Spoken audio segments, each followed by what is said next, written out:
Throughout human history, certain individuals have risen to power not with promises of hope or prosperity, but through the blunt instruments of fear, violence, and crushing oppression. These are the ruthless leaders who commanded vast empires, instigated global conflicts, and instilled a breed of terror so profound that it left behind a grim and bloody legacy. Today, we are exploring the 10 most brutal dictators to ever walk the earth. These are figures whose actions brought unimaginable suffering to millions and altered the fabric of human civilization. This list ranks these despots based on the sheer scale of their brutality, the absolute extent of their power, and the devastating human suffering they caused. We will evaluate their dictatorships through hard data, the impacts of their atrocities, and the undeniable cruelty they unleashed through mass executions, sweeping genocides, and the systematic destruction of entire societies. Part 1. The Dawn of Terror and the Last King of Scotland. We begin our descent into darkness with number 10, a man whose very name became synonymous with African autocracy and unhinged terror. In 1971, the nation of Uganda was thrown into an absolute tailspin. A towering and charismatic former military officer named Idi Amin seized control of the country through a ruthless military coup. He ousted the sitting president by rolling tanks into the capital city of Kampala and seizing the government by absolute brute force. Almost immediately, Amin began to dismantle any semblance of democracy, replacing it with a paranoid and hyper-violent police state. He declared himself the absolute ruler. Eventually, he adopted a string of absurd and grandiose titles, most famously styling himself as the Lord of all the beasts of the earth and fishes of the seas, and the last King of Scotland. But behind the theatrical public persona, the military medals pinned to his chest, and the booming, boisterous laughter was a cold-blooded butcher who viewed human life as entirely expendable. For 8 agonizing years, his word was the only law that mattered.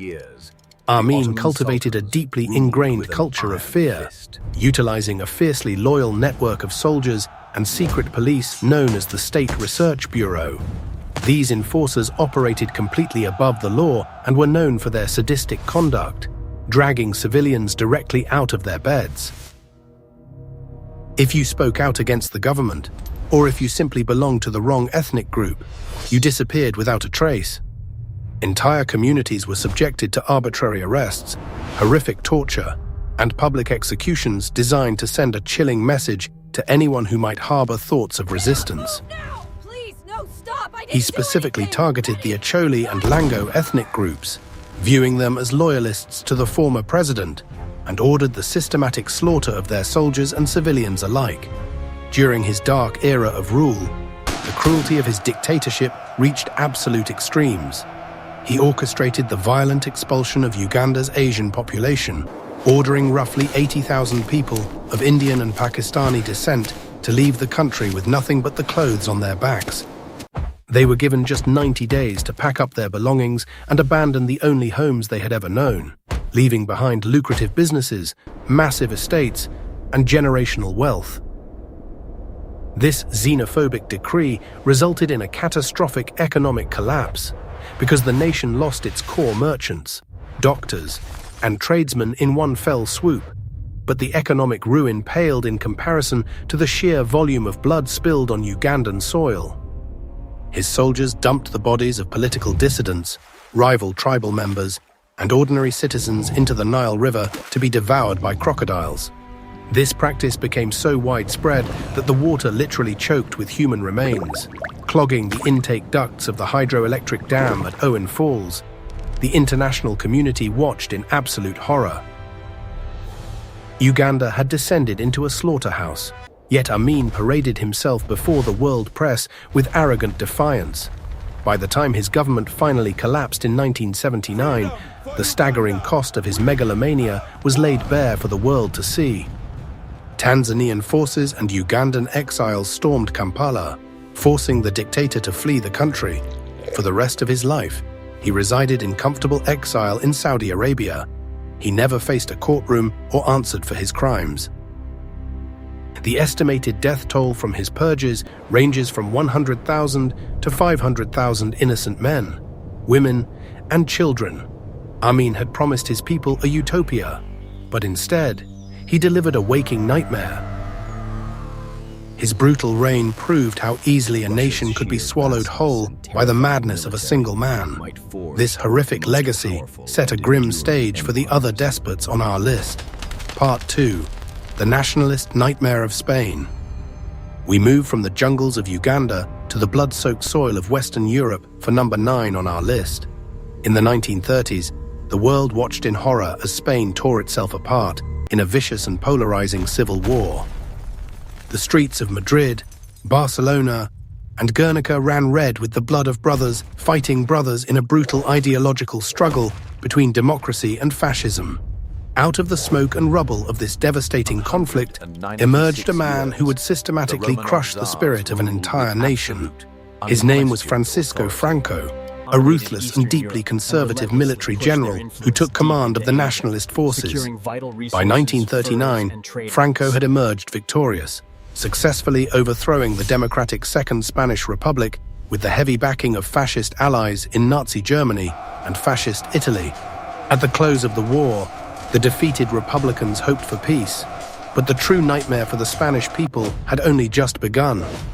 Franco installed himself as the absolute dictator of Spain, establishing a brutal fascist regime that demanded total and unwavering obedience to his singular vision of the state. For the next 36 years, his iron-fisted rule transformed the vibrant, culturally rich nation into a suffocating ideological prison. His government systematically dismantled every conceivable political freedom, crushing labor unions, outlawing all opposition parties, and completely silencing the free press. The dictator viewed his political opponents not just as rivals, but as a literal disease that needed to be violently purged from the Spanish bloodstream. His military strength rested on a well-equipped, fiercely loyal army and a heavily militarized police force that operated with absolute impunity. While the historical Spanish Inquisition had been officially abolished in the 19th century, Franco's modern enforcers resurrected its terrifying and fanatical methods to hunt down dissidents, intellectuals, and anyone deemed an enemy of the traditional Catholic state. In the dead of night, suspects were dragged from their homes, thrown into cold interrogation rooms, subjected to unspeakable physical torture, and forced into false confessions. During the immediate aftermath of the Civil War, a distinct and bloody era known as the White Terror, his regime orchestrated the mass execution of hundreds of thousands of Republicans and suspected sympathizers. From dawn to dusk, executioners and firing squads worked relentlessly, filling unmarked mass graves scattered across the barren countryside. Those who were lucky enough to escape the bullet were often thrown into squalid concentration camps. Others were forced into grueling penal labor battalions, ordered to rebuild the very bridges, railways, and monuments the fighting had destroyed, working under the lash of their captors. Franco's brutality extended far beyond the barrel of a gun and the confines of a labor camp. His regime utilized a terrifying strategy of psychological warfare, including the forced disappearance of thousands upon thousands of political opponents. Men and women were essentially erased from existence. They were swallowed by the state apparatus, leaving their grieving families with no answers, no bodies to bury, and absolutely no legal recourse. Even more chilling was the widespread, state-sanctioned theft of the innocent. From the very moment of birth, countless infants were systematically stolen from the arms of Republican mothers in state hospitals. Doctors and nurses complicit in the regime would falsely tell the mothers that their babies had died. These stolen offspring were then handed over to wealthy, loyalist families to be raised under strict fascist ideology. This was a deliberate, calculated tactic designed to literally breed the opposition out of existence and ensure the ideological purity of the next generation. The true scale of the carnage and human suffering under his watch is absolutely staggering. Historians estimate the death toll of his brutal regime to be anywhere from 200,000 to 400,000 innocent lives, though the exact number of the vanished may never be fully known. Until his death in 1975, Francisco Franco ruled over a fractured and deeply traumatized nation. He refused to answer for the rivers of blood he had spilled. He left behind a deeply scarred society, proving the terrifying reality that some of the most ruthless dictators managed to hold their iron grip until their final breath. Part 3. The architect of Italian fascism. We now turn our attention to the Mediterranean, where a charismatic journalist turned ruthless demagogue would birth an ideology of pure state control and drag his country into the darkest depths of the 20th century. In the aftermath of World War I, Italy was a nation completely paralyzed by economic ruin, violent labor strikes, and a deep sense of national humiliation. From this boiling cauldron of political chaos emerged Benito Mussolini, a fiercely ambitious man who recognized that a fractured society was desperate for a savior.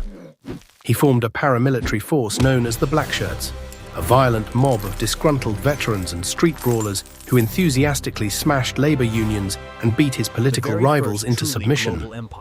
By 1922, Mussolini had organized a massive march on Rome, demanding absolute power and successfully intimidating a weak monarchy into handing him the reins of the government. He immediately began tearing down the democratic institutions of Italy brick by brick. He declared himself Il Duce, the supreme leader, and established the world's very first fascist dictatorship. Under his rigid new system, the state was elevated above everything else, and the individual mattered absolutely zero. For 21 years, Mussolini ruled Italy with a suffocating iron fist, completely outlawing all opposition parties and relying on his brutal secret police force to maintain order. Anyone brave enough to question his authority was swiftly silenced. Political opponents were routinely dragged out of their homes, subjected to humiliating and agonizing torture, or shipped off to desolate island penal colonies where many were simply left to rot. But Mussolini's megalomania could never be contained within the borders of his own country. He was obsessed with the delusional fantasy of reviving the glory of the ancient Roman Empire, and he was more than willing to drown foreign lands in blood to achieve it. In 1935, Mussolini launched an unprovoked and savage invasion of Ethiopia. His military forces deployed horrific tactics against a largely outgunned African nation. Italian bombers rained down hundreds of tons of illegal mustard gas on Ethiopian soldiers and defenseless civilians alike, blinding, burning, and suffocating tens of thousands of people.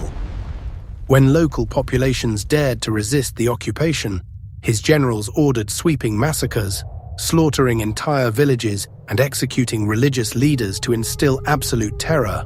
As the late 1930s approached, the architect of fascism made his most fatal mistake by forging a blood-soaked alliance with Adolf Hitler and Nazi Germany.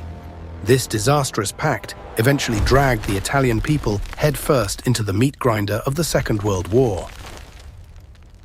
He sent hundreds of thousands of ill-equipped Italian soldiers to die freezing in the snows of Eastern Europe or burning in the deserts of North Africa. By 1943, his grand imperial dreams had completely collapsed.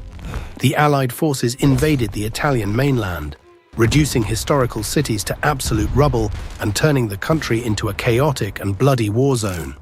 The death toll of his grand delusions is absolutely staggering.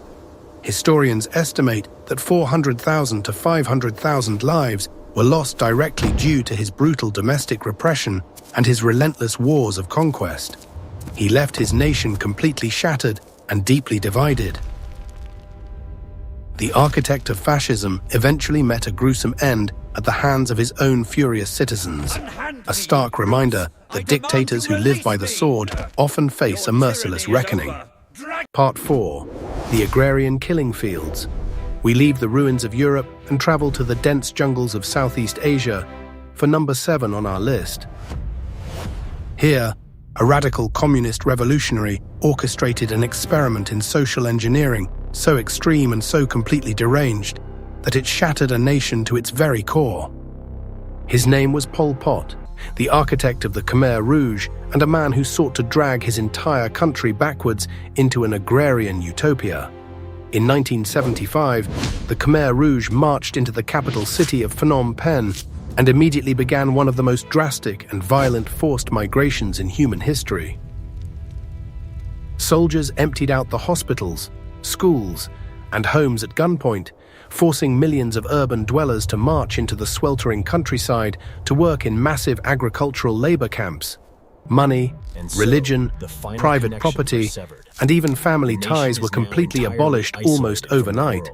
Pol Pot envisioned a pure, classless society of peasant farmers, but his twisted vision quickly transformed Cambodia into a massive, nationwide concentration camp. For 4 agonizing years, the people of Cambodia were subjected to unimaginably brutal conditions. Men, women, and children were forced to toil endlessly in the rice paddies, subsisting on nothing but watery porridge. Starvation and rampant disease became the daily reality for millions. As the regime exported the little food, they grew to fund their military ambitions. But hunger was only one weapon in the arsenal of the Khmer Rouge. The regime harbored a deeply paranoid hatred for anyone they perceived as an intellectual or a threat to their absolute control. Teachers, doctors, engineers, and even people who simply wore eyeglasses or possessed soft hands were routinely rounded up and slaughtered. Ethnic minorities and religious leaders were hunted down and exterminated without a shred of mercy. The secret police established a terrifying network of torture centers, most notably the infamous security prison 21, where thousands of innocent people were brutally interrogated, mutilated, and forced into false confessions before being hauled off to their deaths. Prisoners were transported to the notorious killing fields, where soldiers, desperate to save valuable ammunition, bludgeoned them to death with farm tools, iron bars, and the blunt edges of machetes. From 1975 to 1979, the scale of the carnage was almost beyond human comprehension. During this era of absolute terror, an estimated 1.7 to 2 million people were murdered, representing roughly a quarter of the entire Cambodian population. The soil of the nation was literally soaked in the blood of its own citizens, leaving physical and psychological scars that would haunt the survivors for generations. In 1979, the nightmare finally came to a halt when Vietnamese forces invaded the country and sent Pol Pot fleeing back into the jungle. He left behind a landscape of mass graves and a broken society, securing his horrific legacy as the mastermind behind one of the most thorough and devastating genocides in modern history. Part 5. The Red Famine and the Cultural Purge. We now leave the killing fields of Cambodia and look to the massive expanse of East Asia for number 6 on our list. Here we find a founding father whose grand vision for a communist utopia resulted in the highest death toll attributed to a single leader. His name was Mao Zedong, the architect of the People's Republic of China. For 27 years, his absolute authority over the world's most populous nation brought about catastrophic suffering, starvation, and relentless ideological purges. In 1949, after a brutal and exhausting civil war, Mao and his Red Army stood victorious, completely reshaping the geopolitical landscape of the globe. He consolidated power with an iron grip, demanding total loyalty to his communist ideology and crushing anyone who dared to oppose his new regime. The sheer scale of his military strength and domestic control allowed him to implement radical social experiments that would doom tens of millions of his own people. During the late 1950s, Mao launched a disastrous socio-economic campaign known as the Great Leap Forward. He sought to rapidly transform China from an agrarian economy into an industrial superpower by forcing peasant farmers into massive agricultural communes. Private farming was strictly prohibited, and communities were ordered to produce steel in backyard furnaces instead of growing crops. This completely deranged policy resulted in a catastrophic drop in food production. What followed was one of the largest and most devastating man-made famines the world had ever seen. Tens of millions of men, women, and children slowly starved to death as the government callously exported grain to maintain the illusion of economic success. Whole villages were wiped off the map by hunger, and desperation drove the surviving peasants to eat bark, roots, and eventually each other. In the 1960s, Realizing his grip on power was slipping due to the utter failure of his economic policies, Mao unleashed another wave of unimaginable terror. He initiated the Cultural Revolution, a violent socio-political movement designed to purge the country of traditional elements and eliminate his political rivals. He weaponized the youth of China, organizing them into radical paramilitary groups known as the Red Guards. These indoctrinated teenagers roamed the streets with absolute impunity, publicly humiliating, torturing, and murdering teachers, intellectuals, and anyone perceived as a threat to the communist state. Historical artifacts were smashed to dust, books were burned in massive pyres, and families were encouraged to betray one another to prove their loyalty to the state. The psychological trauma inflicted upon the Chinese population during this dark era was absolutely profound, creating a society paralyzed by suspicion and constant fear. By the time Mao Zedong died in 1976, his legacy was cemented in mountains of human skulls. Experts estimate that a staggering 40 million to 70 million people perished as a direct result of his brutal campaigns, mass executions, and devastating famines. He built his modern state on a foundation of unimaginable suffering, leaving a deeply scarred nation in his wake. Part 6: The Man of Steel and Mass Terror. We journey from the famine-stricken plains of China to the freezing, desolate expanses of the Soviet Union for number 5 on our countdown. Here, a paranoid and deeply ruthless revolutionary transformed a massive nation into a totalitarian meat grinder.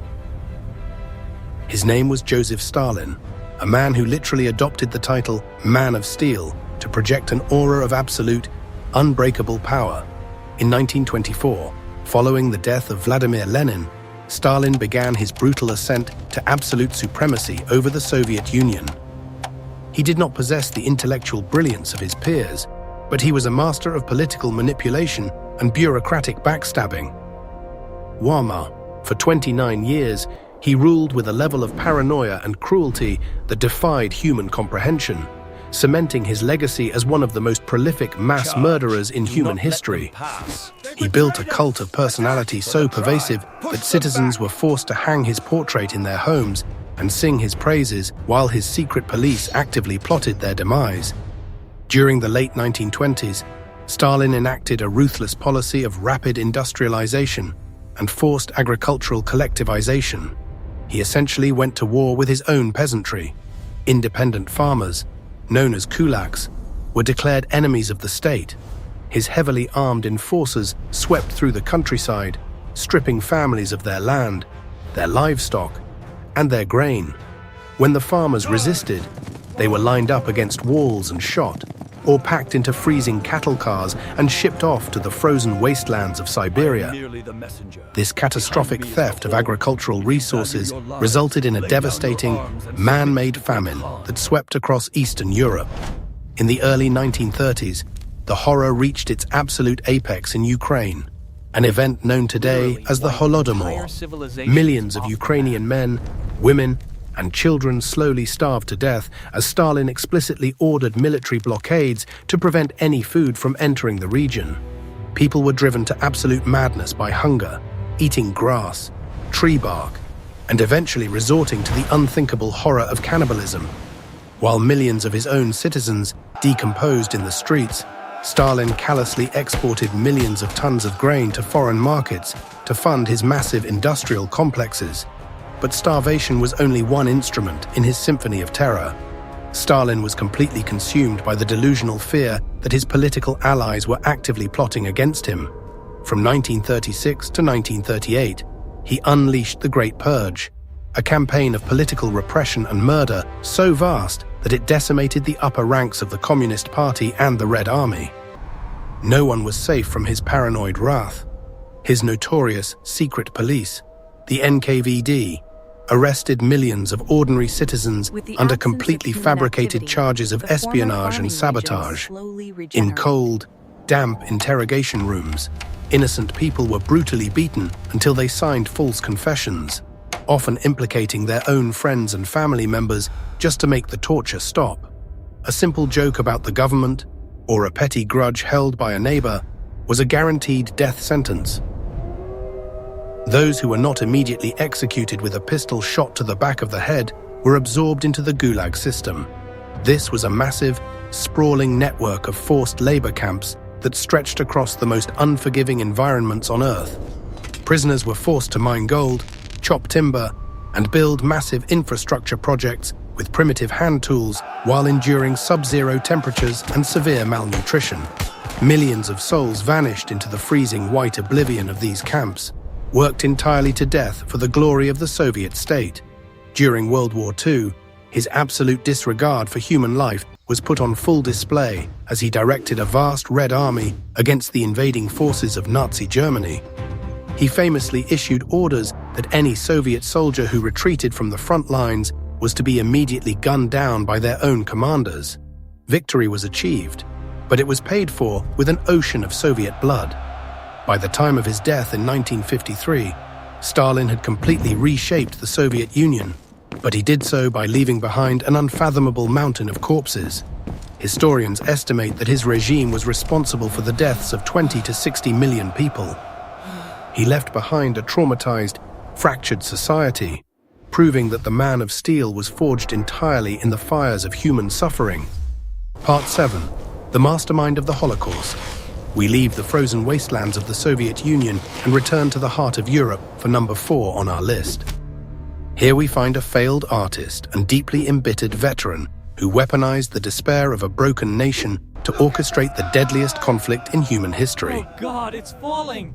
His name was Adolf Hitler, the architect of Nazi Germany and a man whose absolute hatred pushed the entire world to the absolute brink of destruction. In 1933, Hitler legally ascended to the position of Chancellor of Germany, capitalizing on the severe economic ruin and national humiliation left in the wake of the First World War. Almost immediately, he began tearing down the democratic framework of the Weimar Republic. Through violent intimidation, brilliant propaganda, and political maneuvering, he dissolved all opposition parties and declared himself the supreme leader, or Führer.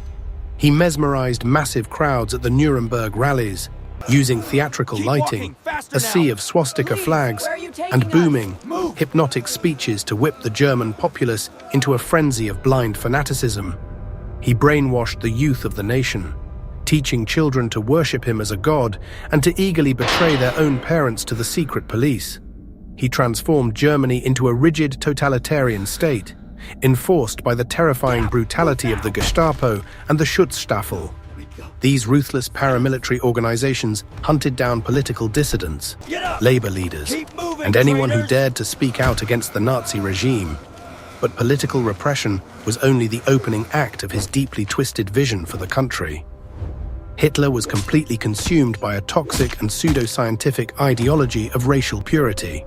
He blamed the Jewish people for the economic failures of Germany and systematically stripped them of their citizenship, their businesses, and their basic human rights. In 1938, this hatred exploded into violent public action during the Night of Broken Glass. Nazi stormtroopers and ordinary citizens alike marched through the streets, shattering the windows of Jewish businesses, burning historic synagogues to the ground, and beating innocent people to death in the open. This horrific pogrom signaled the true beginning of his campaign of absolute annihilation.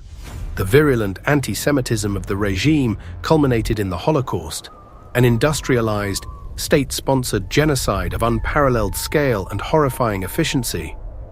Men, women, and children were forced into overcrowded ghettos, stripped of their dignity, and eventually packed into suffocating cattle cars. They were transported to extermination camps like Auschwitz, Treblinka, and Sobibor, where they were systematically murdered in massive gas chambers. The Nazis brutally extinguished the lives of 6 million Jewish people, along with millions of Romani people, people with disabilities, Soviet prisoners of war, and other innocent civilians deemed undesirable by the state. In 1939, Hitler unleashed his formidable military machine, the Wehrmacht, across the border into Poland. This unprovoked invasion officially ignited the Second World War.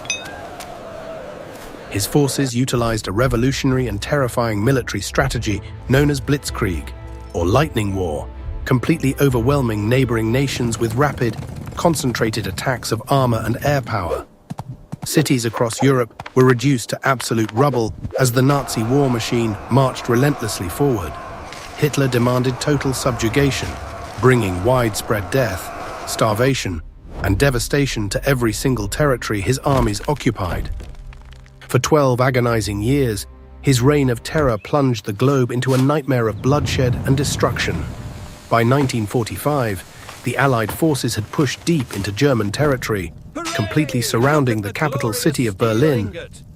Rather than face a courtroom or answer for his unspeakable crimes against humanity, the mastermind of the Holocaust cowered in his underground bunker and took his own life. The sheer scale of the carnage he left behind is almost impossible to comprehend. Historians estimate that his direct policies of extermination resulted in 17 to 20 million deaths. Furthermore, the global war he instigated claimed the lives of roughly 70 million people worldwide. He left behind a continent in absolute ruins and a legacy of pure, unadulterated evil that will forever stain the pages of human history. Part 8. The God King of the Hermit Kingdom. We leave the smoldering ruins of Europe and travel to the divided Korean peninsula for number 3 on our list.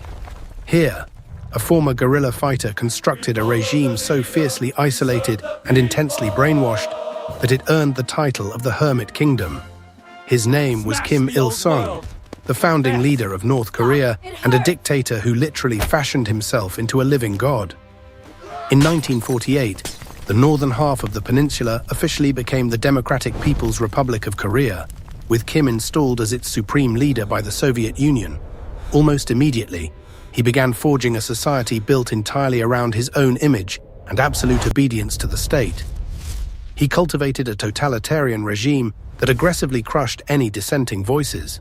In 1950, Kim Il-sung launched a devastating surprise invasion of South Korea, igniting a brutal and bloody conflict that would draw in global superpowers.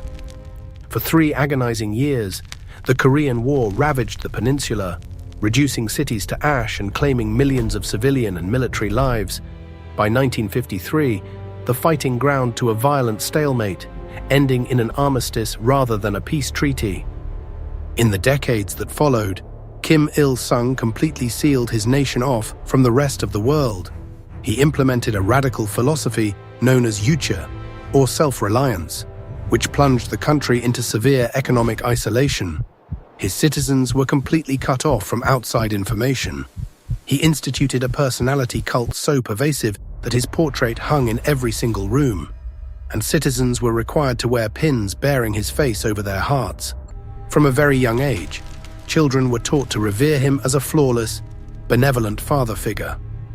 But behind this meticulously crafted facade of a socialist paradise was a terrifying apparatus of state-sponsored terror. Kim was intensely paranoid about political rivals and launched brutal purges that eliminated thousands of officials and perceived enemies. Entire families were held responsible for the alleged crimes of a single relative. If a man spoke out against the regime, he and his entire extended family would be forcibly taken away by the secret police. These innocent people were packed into freezing train cars and shipped to a massive network of hidden political prison camps known as the Kwanliso. Within these desolate gulags, prisoners were subjected to horrific torture, forced labor, and severe starvation. Men, women, and children were worked to the bone in hazardous coal mines and logging camps until they simply dropped dead from exhaustion. Food was so scarce that prisoners resorted to catching rats and insects just to survive.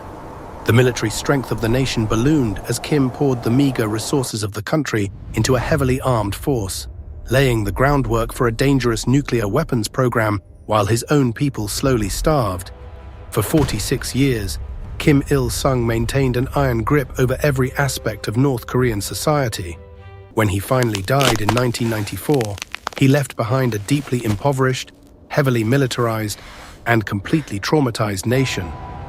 He is officially recognized by the state as the eternal president, ensuring his oppressive shadow continues to blanket the country long after his passing. Estimates suggest his relentless purges, labor camps, and resulting famines caused 1 to 3 million deaths. His brutal legacy secured his position as one of the most ruthless and enduring dictators in modern history. Part 9. The Butcher of Baghdad. We leave the isolated borders of North Korea and travel to the ancient, oil-rich sands of the Middle East for number 2 on our list. Here, a ruthless political enforcer rose through the ranks of the Ba'ath Party to seize total control of Iraq, transforming the nation into his personal slaughterhouse. His name was Saddam Hussein, known to the world as the Butcher of Baghdad. In 1979, Saddam orchestrated a massive and terrifying purge of his own political party to officially claim the presidency. He called a meeting of hundreds of Ba'ath Party officials, locked the doors of the auditorium, and calmly sat behind a desk, smoking a cigar while names of alleged traitors were read aloud. One by one, men were dragged from their seats by armed guards and taken outside to be executed. They were often forced to be shot by their own surviving colleagues to ensure absolute loyalty through shared blood. This chilling event broadcasted a clear message to the Iraqi people. Saddam Hussein ruled through absolute terror, and nobody was safe from his wrath. For 24 years, he maintained his iron grip by employing a sprawling network of secret police who operated out of notorious torture centers. Dissidents, journalists, and everyday citizens who whispered a word against him were subjected to unspeakable horrors. Victims were hung from ceilings, beaten with cables, and subjected to electric shocks. Meanwhile, their families were entirely left in the dark about their fates. His paranoia and thirst for regional dominance pushed Iraq into a series of catastrophic conflicts. In 1980, hoping to capitalize on the chaos of the Iranian Revolution, Saddam ordered a massive invasion of neighboring Iran. This sparked a brutal, trench warfare conflict reminiscent of previous global wars. For 8 agonizing years, the conflict consumed the lives of hundreds of thousands of soldiers on both sides. Saddam callously deployed chemical weapons, including mustard gas and nerve agents, against Iranian troops. This proved he had absolutely no regard for international law or human decency. But his cruelty was not reserved solely for foreign enemies. During the late 1980s, Saddam turned his weapons of mass destruction inward against the Kurdish population of northern Iraq. He launched the Anfal campaign, a systematic and genocidal military operation designed to crush Kurdish resistance and erase their culture. On March 16, 1988, Iraqi warplanes dropped a deadly cocktail of chemical weapons onto the Kurdish town of Halabja. Within hours, the sweet-smelling gas choked the life out of roughly 5,000 innocent men, women, and children. The Anfal campaign resulted in the destruction of thousands of villages and the slaughter of up to 100,000 Kurds. Their bodies were bulldozed into mass graves in the desert. In 1990, driven by massive war debts, Saddam ordered his military to invade the small, oil-rich nation of Kuwait. This blatant act of aggression triggered a massive international response and led to the Gulf War. Though his forces were quickly expelled by a United States-led coalition, Saddam violently crushed the subsequent uprisings of Shiite Muslims and Kurds within his own borders. He drained the southern marshes to deliberately starve and displace the marsh Arabs. For generations, these people had thrived in the wetlands, but he wiped out their entire way of life. Until his eventual capture in 2003, his regime stood as a monument to human cruelty. The Butcher of Baghdad was finally put on trial by his own people and executed, but his reign of terror left an indelible scar on the Middle East. Historians estimate that his brutal wars, domestic purges, and genocidal campaigns resulted in the deaths of 250,000 to 1 million people. He built a regime purely on violence, demonstrating the horrifying lengths to which a dictator will go to preserve his own absolute power. Part 10. The Scourge of the Steppe. We have reached the final spot on our countdown.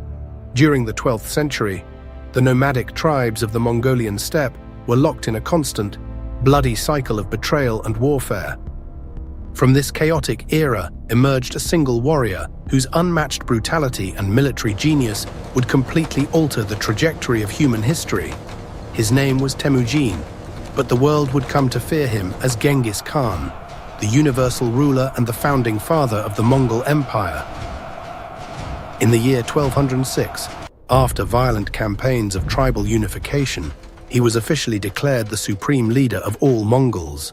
For 21 years, his absolute reign unleashed a terrifying wave of conquest that swept across the globe like a force of nature. Genghis Khan revolutionized the art of war, commanding a highly mobile and strictly disciplined army that grew to roughly 200,000 mounted archers.